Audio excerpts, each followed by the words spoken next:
Mvua milima na mabonde nikapiga jalada nikafika. Nimewezeshwa na watapu na kuzikata kilomita mpaka kufika katika mkoa wa Dodoma, wilaya ya Kongwa na mji mdogo wa Kibaigwa. Hapa nikafika katika kanisa mojawapo lililopo hapo Kibaigwa la Waadventista Sabato Kibaigwa, si lingine ni Kibaigwa Central. Nyayo zikaanza kupekua kwa kina zaidi. Hebu sikia hii. Hapa nikakutana na chama cha mabalozi, yaani ambassador. Nikasikia, macho yakaona, nikashangazwa sana na vijana hao. Bila shaka unajiuliza ni jambo gani hili? Sikia, nikurejesha nyuma kidogo. Machi 2 mwaka 2026 vijana hao wakafunga safari mpaka kituo cha polisi.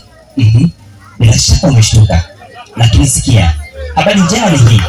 Vijana hao walivalia sare zao na kusimama kidete, wakaenda kufanya matendo ya huruma katika kituo cha polisi katika mji mdogo wa Kibaigwa.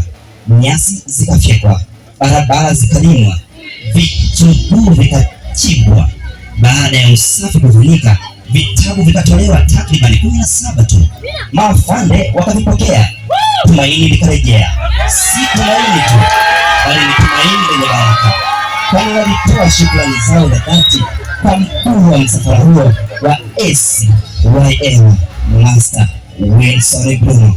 Haikuwa rahisi, ila la Bwana likatukuzwa kwa huduma hiyo, kwani vijana hao wakatimiza wito aliotoa Kristo: enendeni ulimwenguni kote mkaihubiri Injili, mkawafanye watu wote kuwa wanafunzi, kuwabatiza kwa jina la Baba na Mwana na Roho Mtakatifu. Hapa matumaini makubwa yakafufuka, utume ukaendelea, safari ikapangwa, siku ikatimia. Ni Machi 29 mwaka 2026 wakafika katika kijiji cha Mtanana kilichopo kilomita kadhaa kutoka mji mdogo wa Kibaigwa. Hapa napo huduma ya Kristo ikaendelea, wakafanya matendo ya huruma katika zahanati ya kijiji hicho. Katika huduma hiyo shughuli nyingi zikafanyika, zahanati ikadekiwa, usafi wa mazingira yote ukafanyika, wagonjwa na wauguzi wakafaidika kupitia huduma hiyo, na vitabu vikatolewa vipatavyo vitabu 15. Shukrani zikazidi kutolewa, Mungu akatukuzwa.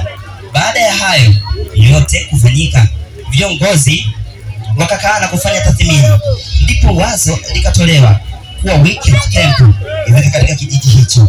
Hapa mkurugenzi wa idara ya vijana CTF Pastor Yona Mabu akaunga mkono weekend camp hiyo. Mkurugenzi akatambika, akaambalaka pekee katika weekend camp